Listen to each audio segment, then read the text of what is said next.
Why don't you like live music? Oh, it's a very different thing when you're playing it yourself.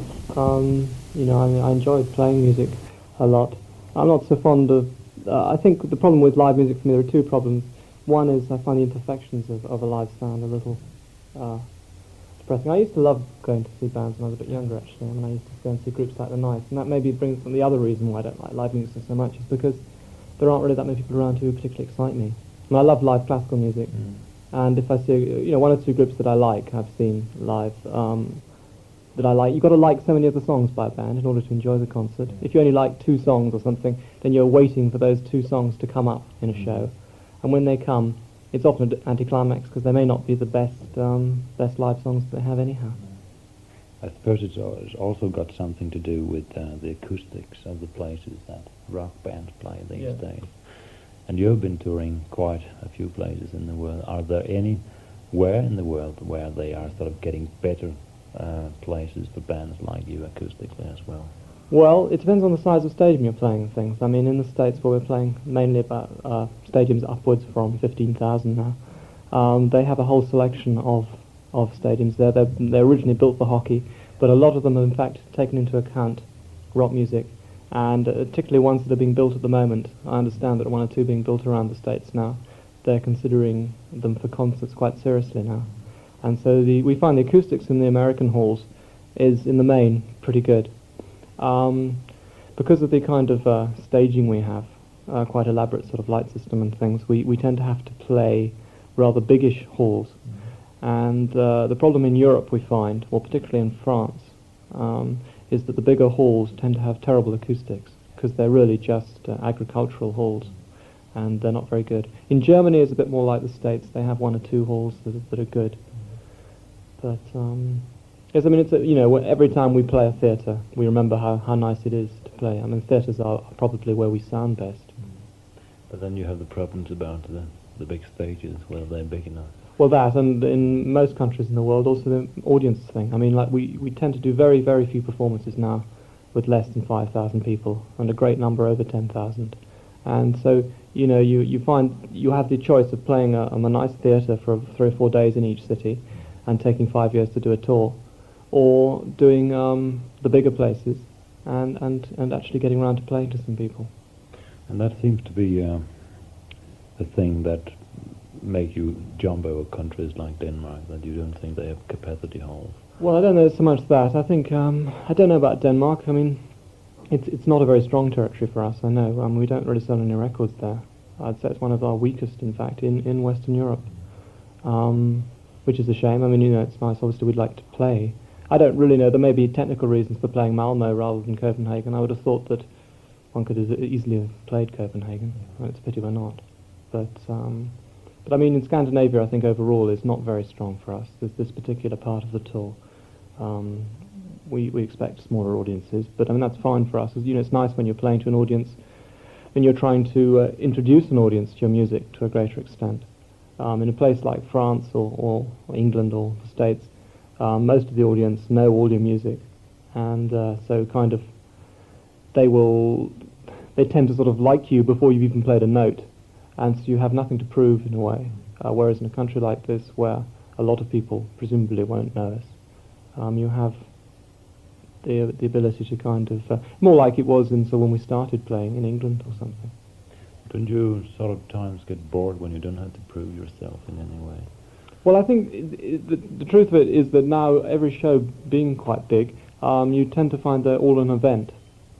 And I enjoy playing on stage a lot more now than I used to, in fact. I don't know, I enjoy the music we play a lot, and the sound we have on stage and everything to play with is very nice. And the music is quite a challenge. There are one or two songs that are quite difficult to put across. Although the group is one that doesn't do much improvising, so therefore, in a sense, the music is note-wise quite similar each night. But an audience can make an incredible amount of difference to a gig. I mean, like places like when we played Zurich recently. I mean, that was really nice performance, and similarly in places Germany and Holland and things. I mean, in fact, the whole tour's been really nice from the audience point of view. And the only thing that does destroy it sometimes is poor acoustics. But still, you have this strange thing that you have to redo what you have done originally in some way. People always tend to know the tunes from the records, And I suppose that being a composer, it's more of a joy than sitting home at the piano, really. Oh yeah, I mean, for me, my greatest pleasure comes from writing music and recording it. The road is a different sort of thing. I enjoy playing music, but I'm not the greatest player, and I find therefore that I'm stretching myself when I write. When I'm playing, I have to. It's more of a struggle for me. It's not so easy. But I enjoy playing, and no one else will play our music, so we kind of feel we have to. Yeah, but still, having had these changes, you have sort of easily been able to replace the members in the group, and I suppose to one stadium you could be the way you were sitting home writing and another group performing, really. Yes, I mean, you say replacing. Well, to be honest, on records we feel we can't replace the people who've left. And that's why we haven't replaced them. We've carried on as is, and I think that we feel that a group like this that's been going for 8-9 years, it's very, very difficult to bring in another person on the sort of writing level in the group. And that's why we feel just for our own, the three of us left, we just know each other so well. We know everything, that about our musical tastes and what each member is capable of and things. To introduce another member at this stage, it would be very difficult. We all have little musical prejudices, which are kind of difficult to describe, but and you bring in another member, and he might be into sort of just a whole area, say a guitarist or something. It's a very easy area for me to dislike guitarists. I'm not into I'm not very into very intricate or jazzy playing or bluesy playing or anything really of that kind, and it would be difficult, I think, for a person to come in, difficult for him as well. But on the stage, it's a different thing, because you're kind of hiring professionals to help you out. We've been very pleasantly surprised with every person we've hired, like with Bill Bruford and then Chester Thompson and now Daryl Sturmer, just how much more involved, in fact, with the whole thing they actually do get than we originally thought. We thought maybe we would hire people just purely as professional session musicians who would just do their job, and that would be it. But we've been very, very pleasantly surprised by the way that they kind of get involved in the whole group thing. Yeah, because originally you were sort of a school band with That's true. All kids going on roads, and I suppose that will really be a problem always to new people to get into that sort of feeling, and I suppose it will still be the three members controlling things. Well, yes, but to be honest, Phil didn't join us. He wasn't in the original school group, and he's fitted in very well. And Steve didn't either, and he fitted in well. I think it's. And yes, when the five of us originally together, when that group nucleus split up, when our original guitarist left us, we were very unsure that we could really carry on, because we had this kind of thing of known each other since 13 or 14, and it was difficult when a person left to try and replace them. But at that point, the group's musical tradition hadn't really been formed that much, and so I think we'd only made we'd made 2 albums by that time, but only one that we were proud of, which was Trespass, and we felt therefore that we could introduce 2 more people at that point without assuming they're the right people, without too much trouble. You have always been separated from the whole rock business in some sort of way. You have always been working with sort of friend-like people on the business term in England with charisma. And I suppose that when you are as big as you are now, it's easier for you to control things. What's the general thing going on for you, like in Asia and South America and these markets? Do you still have to depend on people you don't really know, or can you control it easier now? Well, we have Charisma in England and Atlantic in the States, both of whom we work with quite closely. Then there's Phonogram for the rest of the world, and we work, our manager and us work closely with Phonogram's base, which is in Holland, right? And after that, some of the countries obviously we have much closer dealings with, like with Germany and France particularly, where we do quite well, and Italy. But yes, the South, we went to Brazil and played there. It's quite nice when you go to a place and the people meet you and they sort of know you a bit better, and the whole thing sort of, I think it's nicer for them and it's nicer for us. We like to know the people who are involved with us. But you're quite right, in places like Africa or Asia, I really don't know what's going on. But you are, in terms of record sales, talking about something very small in those kind of countries. And because in so many instances the culture is kind of very alien. I'm quite surprised how well we do in places like Brazil even, you know, because it's a very different culture. But yeah, well, I think that's about it, actually. But do you ever see yourself as sort of exponents for English, well, sort of culture coming out, English, well, you could tend to say English culture imperialism in some sort of way? Well, yeah, we don't think of ourselves too much as sort of being kind of anything, you know, like a statement for England. But one thing I do really like about the fact that you have people kind of in very differing countries in the world, all who have this one common factor that they like Genesis, you know. I find that quite sort of fascinating, you know. You've got a person in Japan, a person in sort of Nigeria, a person in the States, whatever, you know. They all like Genesis, and it's a kind of it's kind of quite nice sort of thing, I think, because you kind of do have, at least it's one thing that's bringing people together. There's so many things that are pushing people apart, you know, in the world, that it's quite nice that there are certain things, which music in general has always been that, I think. Music and, you know, the arts in general, I suppose, do that. But it's quite nice to be a very active force in that sort of feeling. But do you like the whole idea of exporting culture to other countries? Well, we made an album called Selling England by the Pound, which really, I think, represented our own feelings about it, and the way it was being done by lots of people. It is, to some extent, a sort of prostitution of the culture. You can't deny that, I suppose, but nevertheless, it's rather difficult, you know. You have this whole problem with art, you know. If you're going to make music, you want people to listen to it, and therefore you try to get the biggest audience you can. I think you have to at some point decide that that's what you're going to do, and you're not going to just do music for a very small minority, you know. Yeah. And we made that decision. But these days, it seems like the culture spreading has been taken over by commercial companies, which means that often you can hype things through. I mean, is there any really idea to get punk in Ghana, for example, or in Nigeria? I mean, the English companies know how to sell their music, which means that a lot of times the local music is going to be suppressed because they have the recording equipment and everything there. Yes, that's true, and that always upsets me slightly when a country doesn't seem to have much sort of identity of its own in terms of the music it produces, and it's very influenced by, I suppose, music which originated mainly in the States and England, and you find, and it's true of most of Europe now, I think. But it seems to me that a certain amount of the traditional music does live on in each of these countries, you know, and what I would hope is that they can kind of involve the kind of influences in the music. I think the Germans have managed this to some extent. Have involved the influence in the music, and then come up with something maybe a bit different again. I feel the same sort of thing was when we were in Brazil. We felt this possibly was happening a bit as well, because they have a lot more sort of rhythmical feeling there than is traditional in sort of the whole, you know, Western music thing, and it seemed to be creeping in quite nicely, I thought. Because within other export areas, normally you would buy something from the country and you would sell something back, but that seems not really to work with the music business.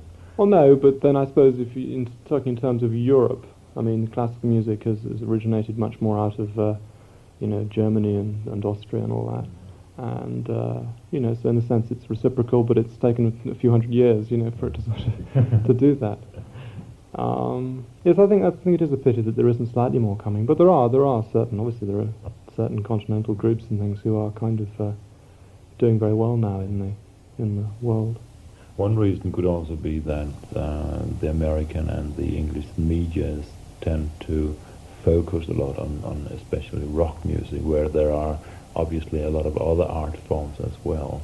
And that leads to the question of the responsibility for the rock artist of knowing in what kind of connection he actually works. Is that a thing that ever bothers you? Sorry, what do you mean? Well, that influence. Yeah, that because of this focusing on the rock stars, like you and me talking here, people will listen to that and sort of get influenced of it.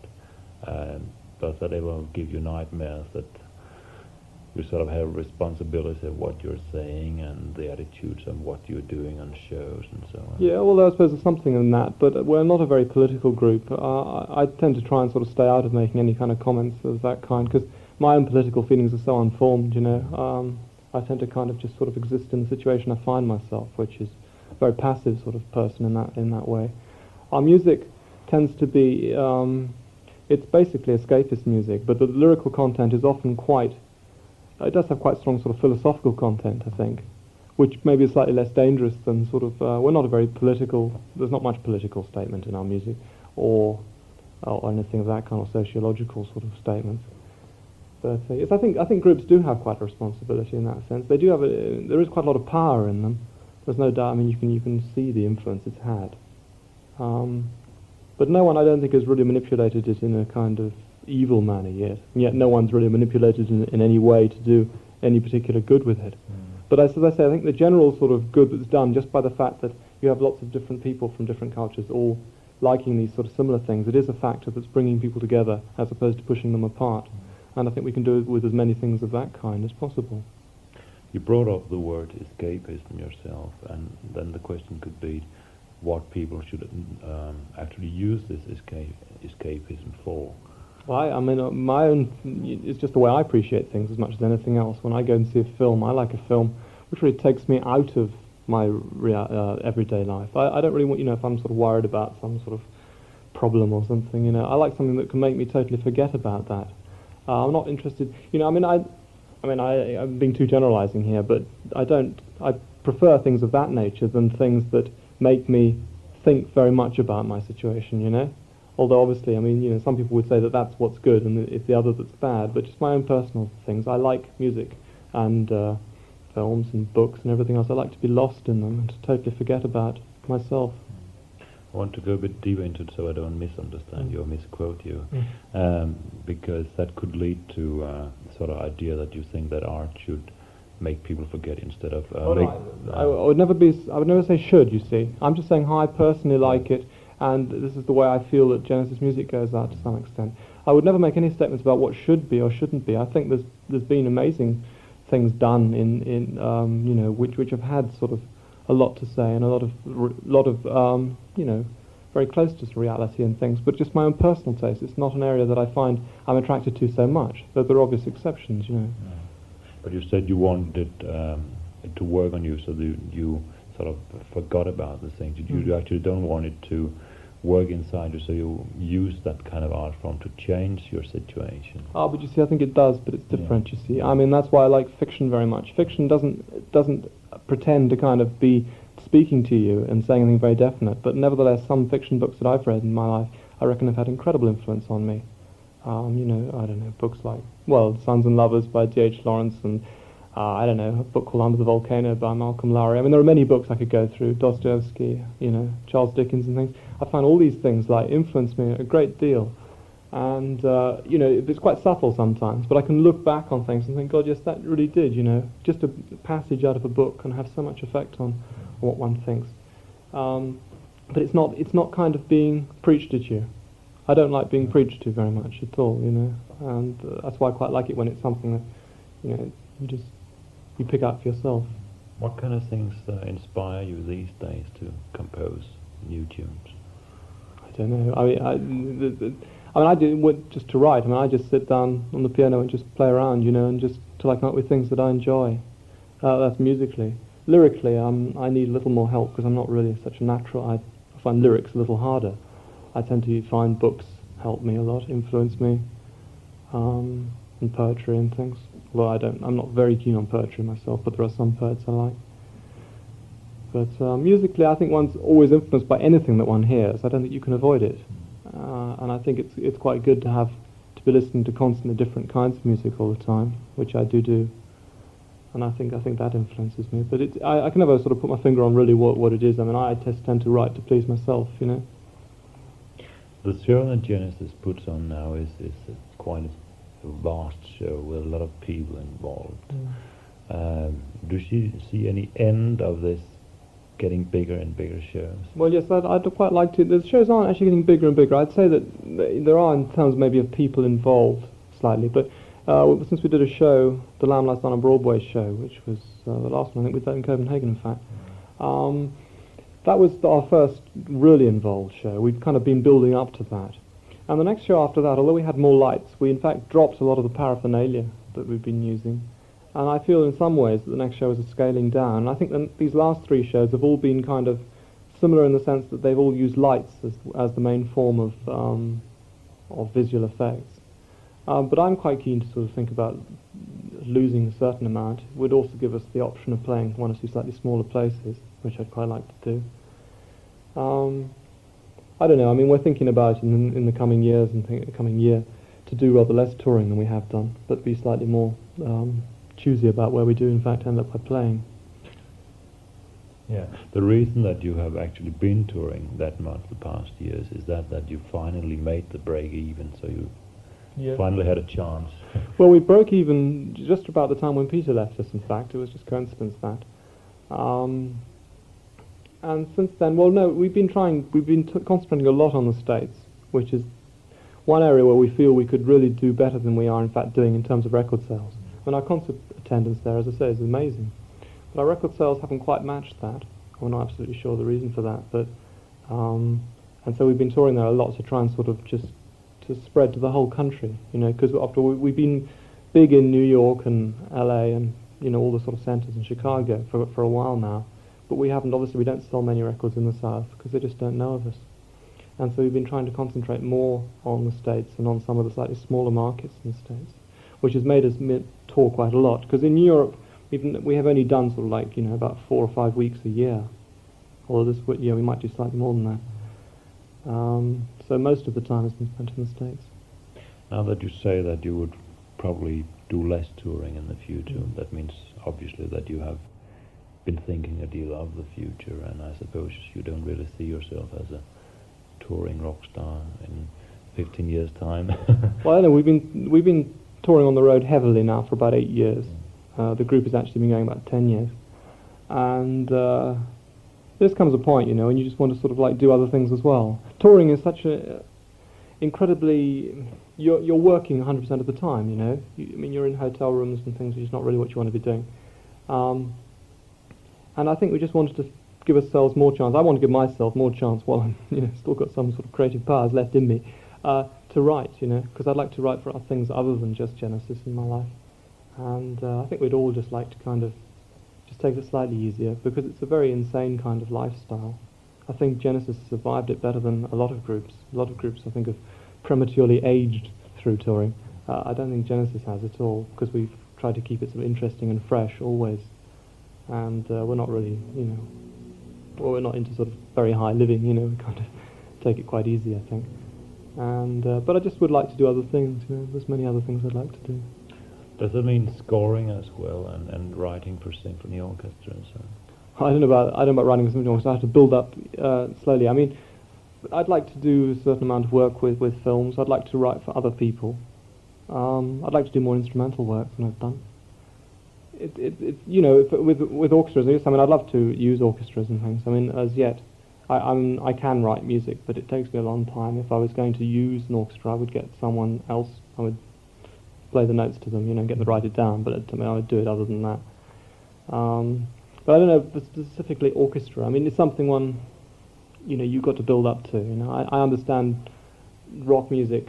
I mean, I've got a good understanding of it because I've been involved with it for a long time. With symphony orchestras, although I've loved classical music for a very long time, I don't know quite so much about structure and that kind of thing. It's something one has to learn. There's an awful lot of learning to do in that area.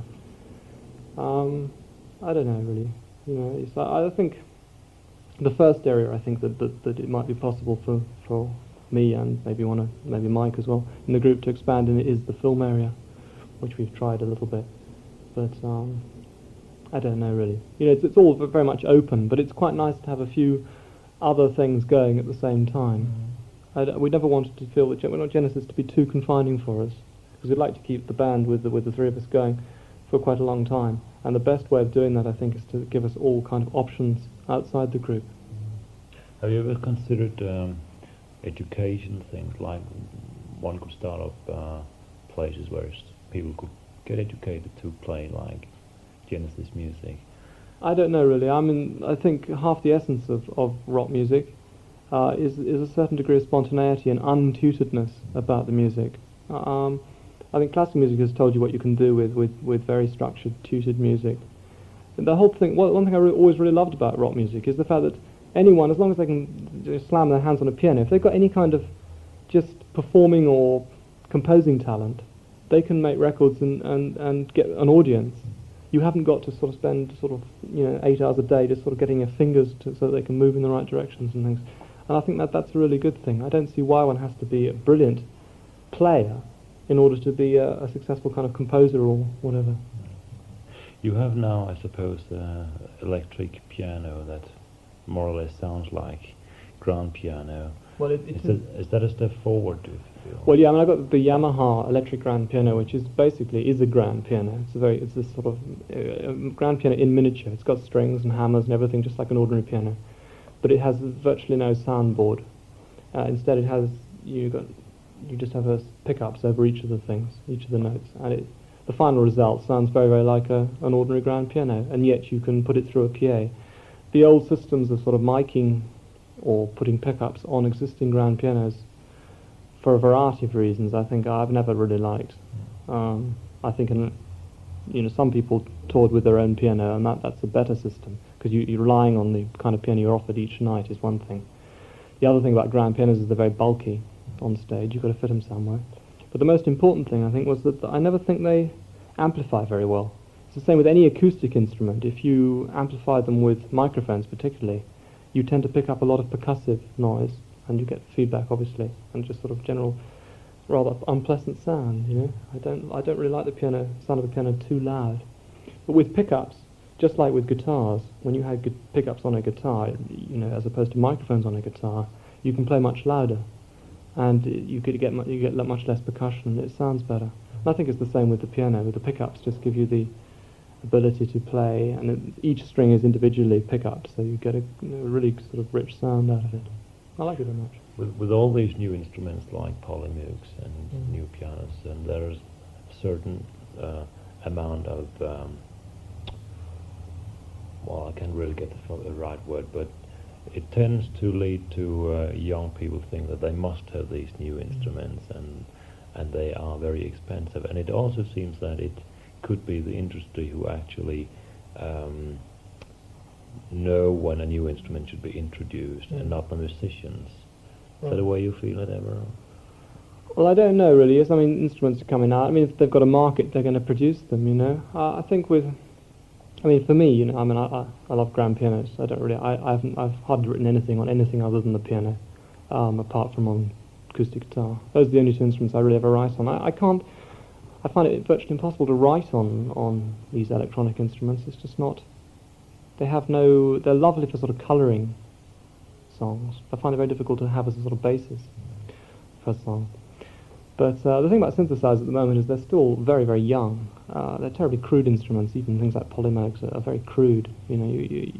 As yet, you either have synthesizers that give you, one line with a great deal of variety, or you have ones that are polyphonic, which give you much less. Although the Yamaha got a big one, which is pretty good for variety. But they're still very, very young instruments. When a synthesizer becomes more like a sort of organ in terms of, you've got preset switches and a certain amount of flexibility, then I think they'll be a much more interesting instrument than they are at the moment. I don't know, I just find a lot of groups do use the synthesizer very much just for the sort of its sound, they don't do much on it. They just kind of use things that if you set up a synthesizer, really anyone who can afford a synthesizer, set them up and play a note and just fiddle around with a few of the controls, you get a certain kind of series of sounds that are quite interesting out of it like that. Yeah. I don't find that kind of thing very interesting. I'm not very into electronic music at all.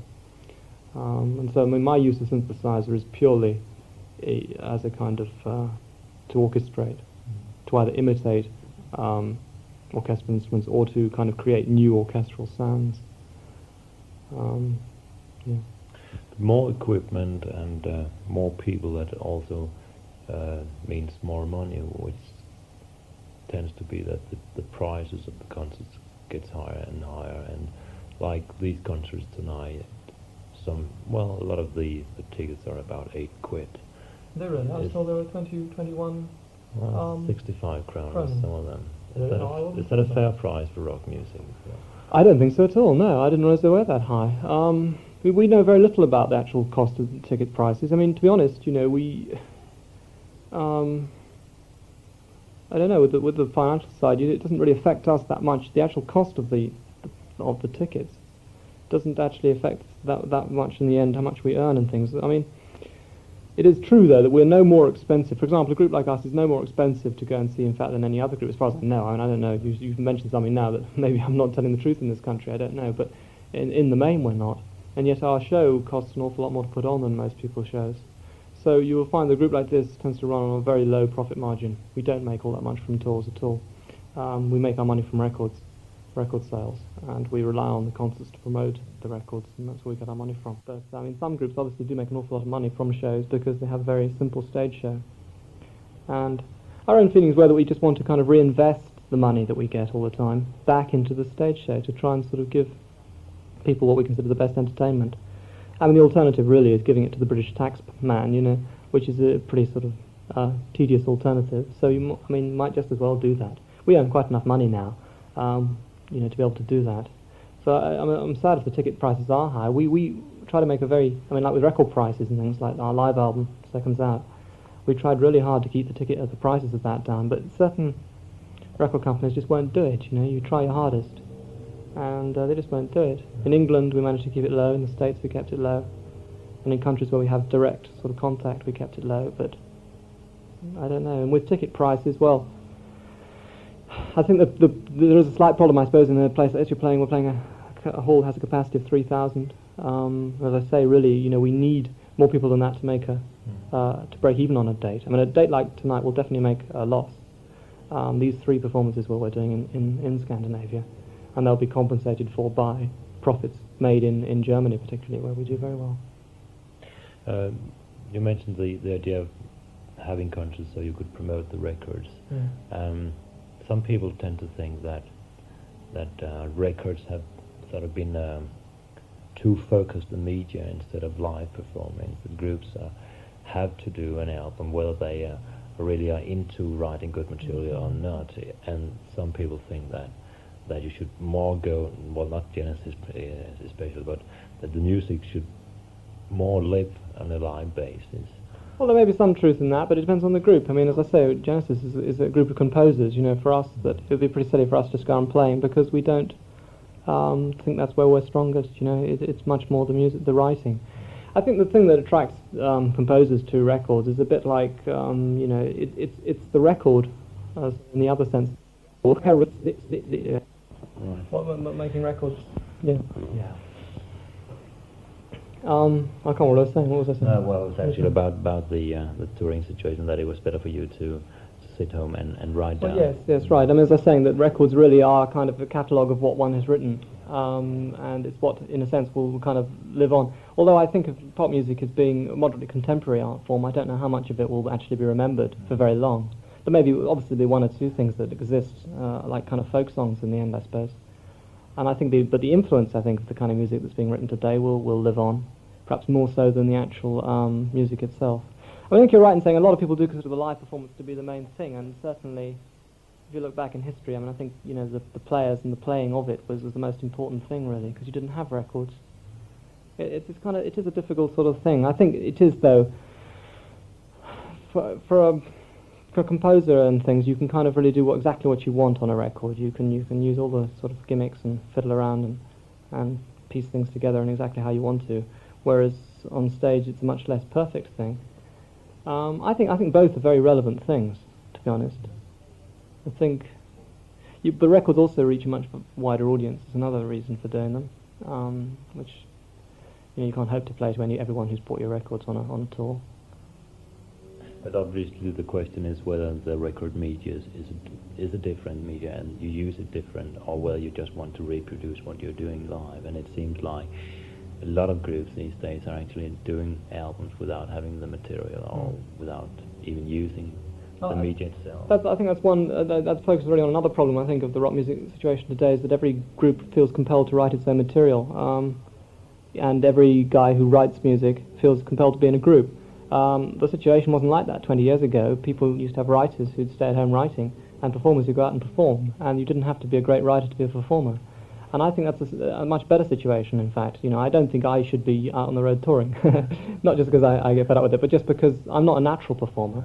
In a group, you can afford to have one or two members who aren't natural performers. We got Phil out the front, who's a very good performer. He's much more of a performer than he is ever a writer, although he can write as well. But I would like to see a situation evolving where people, you know, would do other people's material much more, but not just to have to do material that's already been released, to have people who write for them, or to, you know, to use writers. I mean, I'd love to write for other people. A lot of people I admire who can do things that, particularly singers, I suppose, is the easiest area to think of people you admire who'd like to hear singing your music, who never do, because, well, we end up by recording it, and then after that people think it's Genesis music, you know, and therefore they can't do anything with it. We've had so few cover versions of any of our stuff. Well, I always find it a bit disappointing. I'd love to hear. We've done certain songs, I mean, that would be great done in totally different ways, you know. Particularly, I'm a great fan of sort of soul singers, though there aren't as many good ones around as there used to be. I mean, I used to love Otis Redding and people like that, but there are still some people around who can really sing well in a soulful kind of manner, and I think some of our melodies would really suit that kind of treatment. Are you thinking of El Gero? Of who? Of El Gero, or... Al Jarreau? Yeah. I don't know him, I don't think so. Any particular names you were having in mind? Oh, well, not really, no. I mean, I was saying, Otis Redding's dead, unfortunately, which is a great shame, because he was always, I mean, people like that, and Nina Simone, you know, kind of areas that I've always liked. But there are lots of people, I'm not so good on names, actually, but you just hear things on the radio. I love Richie Haven's voice, so it's interesting Steve Hackett used him on his album. There are various voices around like that I do really like. That is another way of doing it, like Steve did, having people in, and obviously you write more music than you use. Have you ever considered doing that, or do you still want to be within the Genesis unit? No, I just, that particular solo album, I like a lot of it, I think it's very good. But I think you do have a problem with sort of identity with a solo album with a lot of other singers on it. And it's a rather difficult thing to pin down. There's something slightly untidy about an album like that. I don't know what it is. It just doesn't sort of work for me very well. If you took any of the songs isolated and made them a single or something, that'd be great. But just as an album, it's a bit peculiar. It comes across a bit like a sort of, I don't know, an old, it's Trad Dad or something, you know, a film, a pop rock music film, you know. So I would be, if I was doing independent stuff, I'd be more interested in instrumental, I think. I could never sing, unfortunately. Or else work on a project with just one singer. That's another thing I'd like to do, maybe, with a singer who I admired, who would sing my stuff. I think there are some people around who might do that. I remember that Roger Daltrey did that with Leo Sayer, for example, which I think was an interesting kind of idea. I think it gives it's good for a singer who doesn't consider himself a writer, and it's obviously good for a writer who can't sing. If I understood you right, you said that Genesis as a group had tried to get the prices of the records down, but the record companies refused to do so. Well, that was true of the live album. They say refuse is maybe a bit strong, but, you know, they give all their reasons why prices can't be lower. We feel, particularly of an album like Seconds Hour, which didn't cost us very much to make because it's a live recording, you know, you just get the mobiles in, you do it, and you mix it, and it's a double album and everything. And the problem is they want to charge a double album price, which is twice the price of a single album. Well, what we wanted them to charge was the price of a single album plus the extra bit of plastic and cardboard that it requires to make a live album, and we got pretty close to that in England and things. But some countries just have a policy that they can't do that. They have sort of prices, categories, which they have to sort of stick with and things. I don't quite know. There's probably sort of, you know, political things going on here. I don't know what it is, but we like to try and keep them down. You know, it makes so little difference the amount of money that you actually get out of it. So financially, it seems silly. You know, we just like to keep things low. And with the concert prices, as I say, because we don't reckon that concert prices is really where we make much money, we prefer to sort of keep them as low as possible as well. But, I mean, you do, in various countries, you do have problems, I mean, of a lot of overheads. Some halls cost a fortune to hire. You know, we have problems, there's one or two halls, like in Madison Square Gardens in New York, you know, I mean, it costs a fortune just to hire it. And then you've got in the States, you have the problem of having to use union people in order to set up all the stage gear, and that costs you a fortune as well. People don't quite understand all these little things that you have that add up. You've got and the people you've got to hire that are nothing to do with you, really. And then you've got the VAT, I mean, all the taxes, you know, that are added on. You find the actual amount of the ticket price that ends up going to the group is, in some places, is small. In other places, it's big. I mean, you know, it does vary very much. Do you feel that you are in the control of the situation, so you know actually what kind of contracts you're written into for how many years? Well, yeah, yes. I mean, we have a lot of confidence and close contact with our manager. We know exactly where we stand in every situation we're in.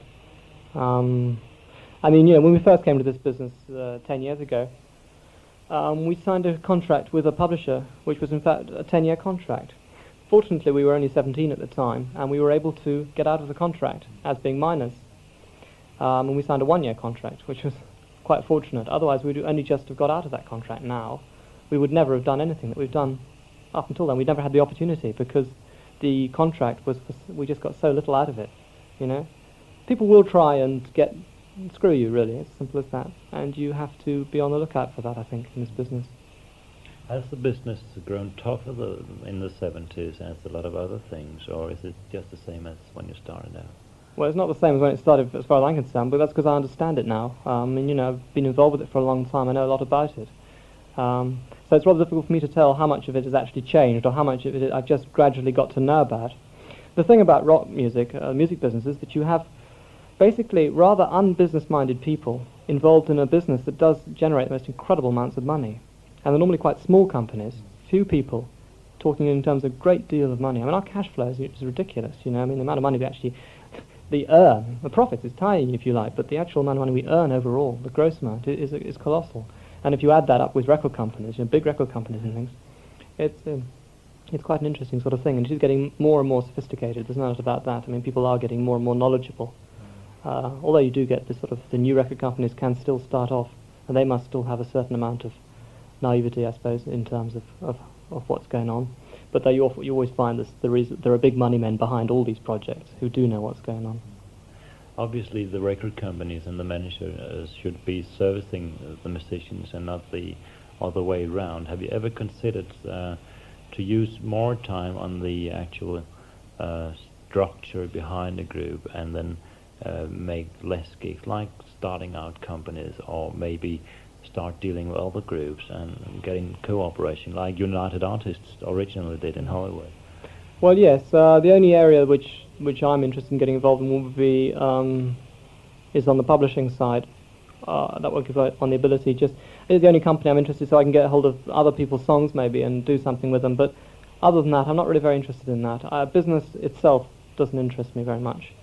The only thing I would like to get involved in, one or two things, because obviously the life of a group is reasonably short. I mean, I don't know how much longer, Genesis can be a kind of in the kind of top bracket, and one has to sort of think about what you're going to do afterwards a bit. Although I want to keep on writing always, but it's good to have a few things ticking over that will be able to keep you going in times when you're not earning any money, if you like, from your actual composing. And I'd like to be able to compose for a long, long time. Even if my music wasn't commercial, I would still want to do it, And of course, the problem if it's not commercial, it means you're not getting money from it. You have to be getting it from somewhere else. But even if the groups didn't do it themselves, they could sort of hire the right people who would only work for the groups and not really make a profit for themselves. Do you think there's too much competition for that in music?